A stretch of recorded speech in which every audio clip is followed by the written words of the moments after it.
Hey, folks, Eric Stacklebeck here. Welcome to the Watchman Newscast live stream. Could this be the weekend?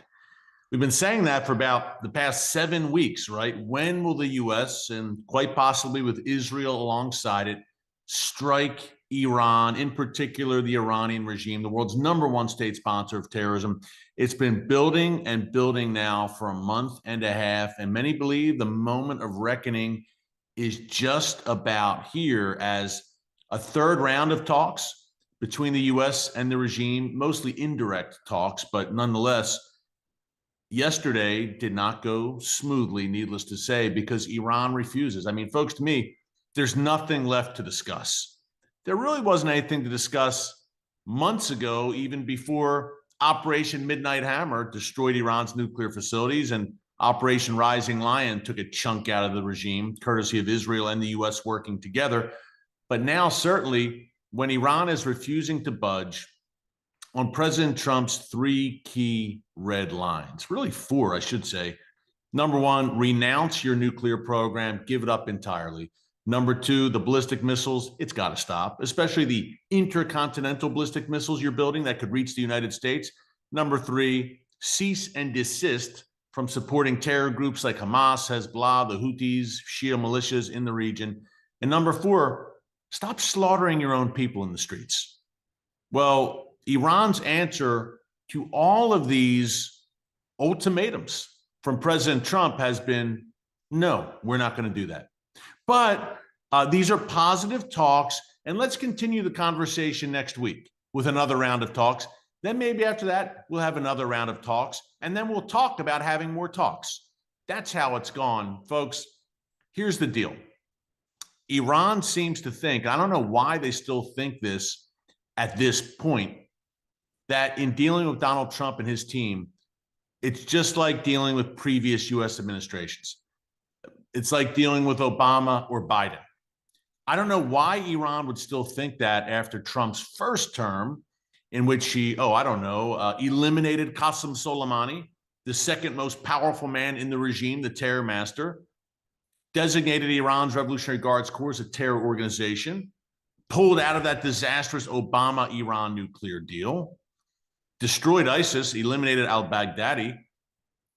The list goes on. Recognized Israeli sovereignty over the Golan Heights. I could go on and on. Recognized Jerusalem as the capital of Israel.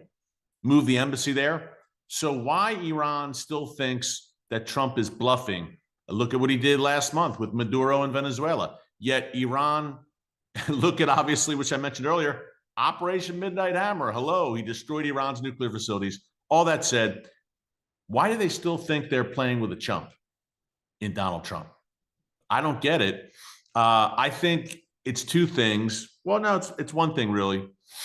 It's evil, number one, but twofold in that, man, evil is arrogant, and evil often overplays its hands. Look at Calvary. Look at what the devil did. So evil, demonic evil of that nature, which the Iranian regime surely is, it overplays its hand. That's number one. Number two, evil, and we say it all the time here on the live stream, evil is relentless. For Iran to stop those four things I laid out a minute ago, support for terror, slaughtering their own people, supporting, building ballistic missiles, including long-range ballistic missiles, stopping the nuclear program, the regime as we know it would no longer be the Iranian regime. Their whole rationale for being, their whole existence is based upon murder, maiming, misery, and mayhem. Who are they if they don't have that at their disposal? So of course they're not going to play ball. And the most important factor here, by saying play ball, I mean they're not going to come to any sort of a good deal. Good meaning good for the free world, for America, Israel, the free world, Europe, etc., which the Obama deal certainly wasn't on every level. But they'll never agree to a deal in which they come off looking weak. They come off looking defeated. They're not going to do that because at the end of the day, the key point here, push everything else aside, folks, and remember this is an apocalyptic doomsday Nazi death cult. Truly, this regime has the extreme Islamic end times theology, and they're true believers, and they shape policy around it. That's the key point. Secretary of State Marco Rubio said that last week. Look, they're not making decisions based on geopolitical considerations. They're making decisions, is the Iranian regime, based on theological ones. They truly believe, first rule of war, I've said it many times, Sun Tzu, the art of war. The first rule, know your enemy. You must understand this ideology if you are to defeat it. And folks, guess what? That ideology is based upon the fervent belief of Iran's supreme leader and his minions in the regime that the Islamic Messiah, they call him the Mahdi, or the 12th Imam, or the hidden Imam. He's disappeared now for over 1,000 years. But one day soon, this hidden Imam will emerge. He'll re-emerge, and he'll lead this Islamic Messiah figure. He'll be accompanied by Jesus. This is, again, Islamic end times theology, eschatology. He'll be accompanied by Jesus, and with Iran as the tip of the spear, he will lead the armies of Islam to victory and global domination, wiping out all the Jews and Christians. So Jesus, who was a Jew, who Christians follow, he'll kill all the Jews and Christians. Wrap your head around that. I know it's insane, but they really, truly believe this. And again, they're shaping policy around it. So how you can strike a deal with these madmen is beyond me. But President Trump, to his credit, look, he's the ultimate deal maker. He's tried. And I think a lot of it, folks, is just President Trump's checking that box.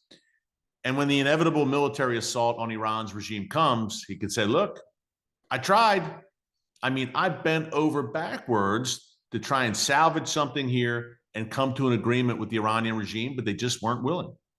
He can certainly say that.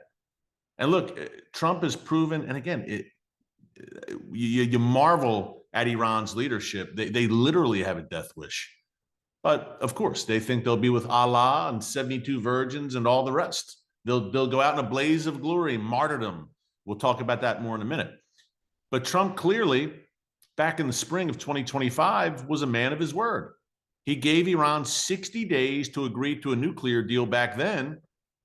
They did not agree. And on day 61, Israel attacked, launched the 12-day war, Operation Rising Lion. Then the United States ended the 12-day war with Operation Midnight Hammer. You know, there's a great line from a great movie that I love called Cool Hand Luke, Paul Newman, classic. Am I dating myself? Some men you just can't reach. Well, some mullahs you will never reach. Reagan said with the Soviets, trust but verify. We say with Iran's regime, don't trust but verify. Hey, if you like what you're hearing, breaking news, current events, chiefly from the Middle East and Israel, but we go around the world as well. No matter what's happening, the news cycle, we're bringing it to you. By the way, in a minute, we'll talk F-22s in Israel, U.S. F-22s, the U.S. Israeli embassy.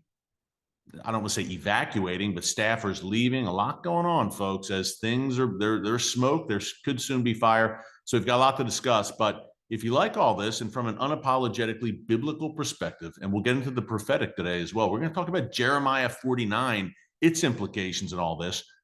Be sure to subscribe and click the notification bell so you get alerts every time a new video is posted, and especially now, because who knows what this weekend will bring. And hey, maybe it will be a quiet weekend. Who knows? The past few weekends, everyone's been saying, is this the weekend? Maybe this won't be the weekend. It seems like certainly momentum is building.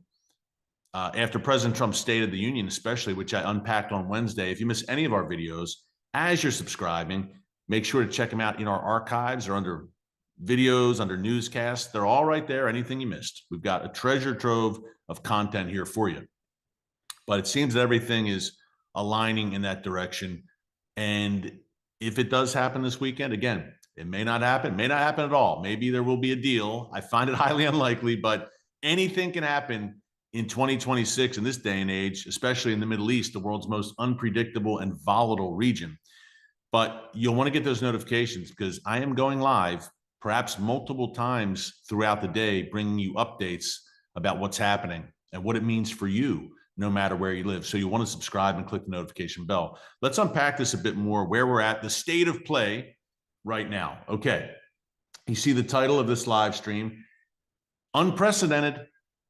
U.S. F-22s right now are in Israel.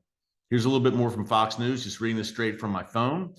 The U.S. has positioned F-22 stealth fighters in Israel, which puts almost any target in Iran at risk. 11 F-22 Raptors have arrived at Ovda Air Base in an unprecedented move that former generals say expands presidential strike options. Here's more. This is the first ever operational deployment of American combat aircraft to Israel. The move comes amid a broader U.S. military buildup in the region, not seen at this scale in years, and as concerns grow over Iran's nuclear program and missile capabilities. For American decision makers, the significance is straightforward. The F-22 changes the military equation. They've got a quote here from retired Lieutenant General Joseph Guastella, former Deputy Chief of Staff for Operations at U.S. Air Force Headquarters. He said the F-22 is indeed the most air-to-air capable fighter in the world. Nothing comes close to it in the air-to-air role. It's a very clear deterrent signal that allows the United States to negotiate with strength, but I think the time for the negotiations are over. And why? And this is something too. For years, we've heard, no war for Israel, America fighting Israel's wars. Never. This is unprecedented to have F-22s in Israel. And it's only out of desperation because Britain, our supposed friend and ally, the left-wing woke Labor government there, refused to let the U.S. use British soil to launch attacks and to house those F-22s, at least for temporary. Apparently, Qatar did as well, our other great friend. We have the largest military base in the Middle East there. So Israel's saying, hey, we're with you on this. We get it. The entire world has gone mad, it seems, mostly. It's like the prophet Isaiah described, good is called evil, evil is called good. We're in those days. Congratulations. They're here, folks. Bible times. But you would think, and I talk about the West a lot. If you watch me, I talk about the West being on life support, Judeo-Christian Western civilization. Judeo, what do you mean? It's just Christian civilization. Christian civilization is based upon Jesus, who is a Jew.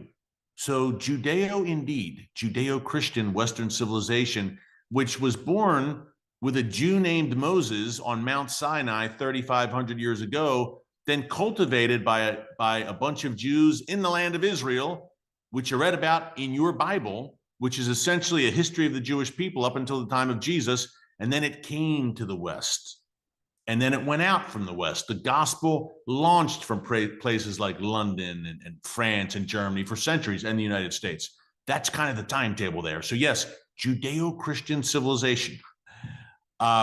Flailing right now. And Israel, it's really fitting, I guess, that Israel and the United States are the only two forces in the world right now who are aligning against Iran.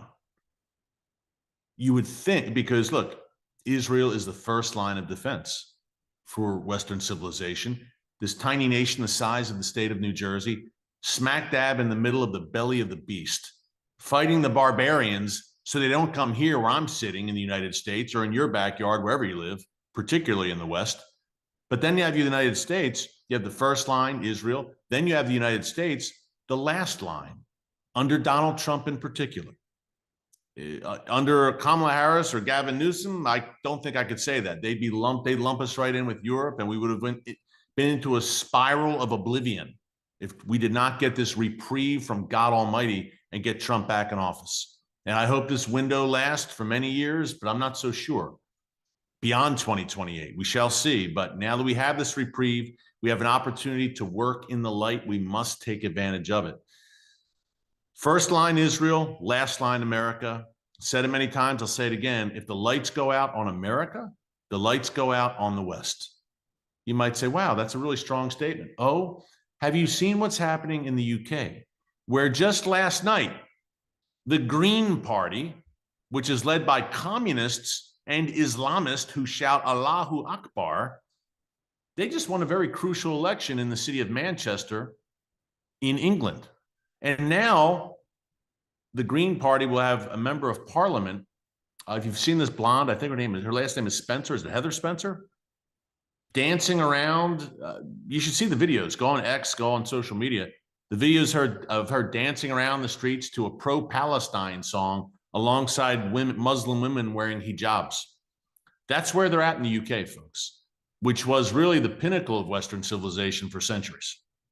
So I do not exaggerate. I do not exaggerate when Germany, for instance, McDonald's in Germany, during Ramadan, we're in Ramadan right now, remember, they refuse to show food in their ads during daylight hours when Muslims are fasting because it might offend Muslims, the large Muslim population in Germany. Yeah, that's where we're at in the West. UK, Germany, also UK. Historic Bristol Cathedral is being used right now for Ramadan celebrations. How nice. When will Muslims open up their mosques so Christians can worship Jesus in their mosques? I don't think it's going to happen. Belgium, same deal. Catholic Church there is hosting Ramadan iftar dinners. This is the state of the West right now. So, yeah. And if you watch President Trump's State of the Union address the other night, and you watch the Democrat side of the aisle, you saw a vengeful, spiteful, bitter bunch who, man, if they gain power again, look out. You think what's happening in the UK is bad? It'll be the UK on steroids. The unholy alliance of hard left and Islamist. It will come to America. And look, they're working feverishly to do it every day. You have the personification of it right now. Governing New York City. His name is Zoran Mamdani. He is an Islamo-communist. This is what we're facing. These are the stakes. Wake up. Sorry to ruin your Friday.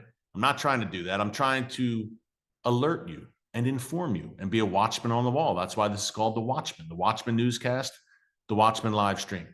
But I say all that to say, where is the UK, France, Germany? Where are they in this fight with the Iranian regime? The last time I checked, Iran has ballistic missiles that can reach all of Europe. And the last time I checked, Iran has shown nothing but disdain for Europe. And Iran hates the entire non-Muslim West. Although, can you really call Europe non-Muslim anymore? But I digress. Why is Europe, fellow NATO members, by the way, to the United States, why are they not alongside America and Israel in this fight against an existential threat to the Western world, the potential of a nuclear-armed Iran? Look, President Trump talked about this the other night in the State of the Union. He said the Iranian regime is building ballistic missiles that can reach the United States. Case closed, which means they can already reach Europe, which is much closer to Iran geographically. And President Trump also said, look, they're rebuilding the nuclear program. We destroyed it back in June, but they're trying to build it back up. And they still have enriched uranium under the rubble. This is all going to profoundly affect Europe as well. But two things going on there. Number one, the Europeans, the so-called leaders, the woke weaklings. I mean, Churchill's turning in his grave. It's a sea of Chamberlains across the old continent right now. But they've lost their moral compass. They have none. It's moral depravity. And number two, they've got these large, growing, restive, and restless Muslim populations that they do not want to upset. 50 million Muslims now in Europe, 50 million. Those numbers have skyrocketed over the past 25 years alone. Here's the state of things. Last night in the UK, I mentioned that election victory by the Greens and the Islamists, the Islamo-Communist Alliance in the UK. There was an iconic statue of the great Winston Churchill defaced last night. You can see the images online with pro-Palestinian graffiti. And the guy who did it wasn't even a Brit. He was from the Netherlands who carried out this graffiti bombing of the Churchill statue. That's where we're at. And guess what? He probably won't face justice or even a slap on the wrist. He's probably on a plane back to the Netherlands right now. That's the state of things. And these weak governments don't want to offend their viciously, vehemently pro-Palestinian, anti-Israel Muslim populations. And once Israel starts getting involved, as it's probably a fait accompli that Israel will when it comes to Iran. Why? Not because Israel wants to, but because they'll be forced to defend themselves as Iran lashes out. They're going to respond. I mentioned earlier the blaze of glory. And folks, God forbid and pray against this. I know I have been every day. I pray it's the kind of strike that neutralizes the head of the snake, the Iranian regime, from the get-go.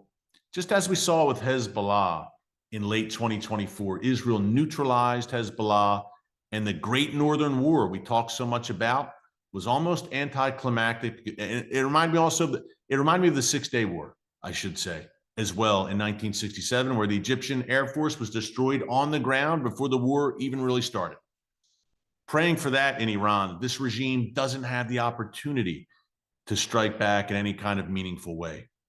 But if they do, Israel's on high alert, obviously. They're positioning missile defense systems, the U.S. as well as aircraft carriers in the region, fighter jets. We've gone over that, the massive armada, the military buildup. So there will be a very robust missile defense wall. The U.S., Israel, Jordan, Saudi Arabia, perhaps as well, Arab states getting involved, Sunni Arab states. But that won't stop Iran unless there's massive knockout blows. And look, we've got incredible military planners in the U.S. and Israel, so that's very likely. But whatever they can get off in the meantime, the Ayatollahs, ballistic missiles, drones, they're going to try and do it. And also, you have the possibility of them, the very real possibility of them activating Hezbollah, the Houthis. That's why Israel's taken very strong preemptive action against Hezbollah in Lebanon over the past week. It's a warning to Hezbollah, number one, but number two, it is preemptively weakening Hezbollah so they can't get involved in any kind of meaningful way. Because look, if the Iranian regime sees the end is upon them, if they see we're not going to survive this, it's kind of a Hitler in his bunker mentality for the Ayatollah. And look, he believes in that Islamic eschatology that I mentioned, the Shia eschatology that I mentioned earlier. He believes that the Mahdi, the Islamic Messiah, will return during a time of great global chaos and upheaval and war. Maybe he can hasten the return of the Mahdi by going all in and launching ballistic missiles and activating the Ring of Fire and causing a massive regional war. We're on the precipice here, folks, where prayer is badly needed. Pray for President Trump to have wisdom, discernment, clarity. I believe he will. Prime Minister Netanyahu as well. Pray for the Iranian people. Pray for God's divine Iron Dome over Israel, over U.S. forces in the region, over all the nations in the region that Iran threatens. That includes the Sunni Arab states. But we're certainly there. And I think we've just about reached the point of no return in that Iran does not want to play ball. They're not going to give in to the U.S. demands. They never have, and they never will. And it's brutally obvious at this point. President Trump today was on at the White House, made some comments to reporters outside the plane. I have them right here. I'm going to read them to you real quick. Now I'm going to close out by talking a little bit of prophecy, Jeremiah 49. But here's what President Trump said. Let's see. He reiterated, quote, Iran cannot have nuclear weapons. I'm not happy with them, Trump said, but more talks are expected on Friday, meaning today, I guess. I want to make a deal with them, he said, before departing on a flight to Texas. He said, I don't want to use military force, but sometimes you have to. Now, this is very, very similar to Trump's rhetoric before the 12-day war in Operation Midnight Hammer. If you remember, the intentional mixed messaging, the intentional psychological warfare, the smoke screens to keep the Iranian regime off balance. And I said earlier, they're not dealing with Obama or Biden. The master chess players of Iran have met their match in Donald J. Trump. And he's doing the same thing this time. He's saying, look, on one day he'll say, and even in the same breath, he'll say, we want a deal. We don't want to use military. But in the next breath, he'll say, we may have to use military. So Iran can't quite figure this thing out. and they couldn't in June. That's why their top military leaders were sleeping in their own beds when Israel launched Operation Rising Lion, because the Iranians thought the U.S. will never strike and they will never allow Israel to strike. Well, bad calculus there by the Ayatollah. And I think I mentioned earlier that embassies are emptying in the region.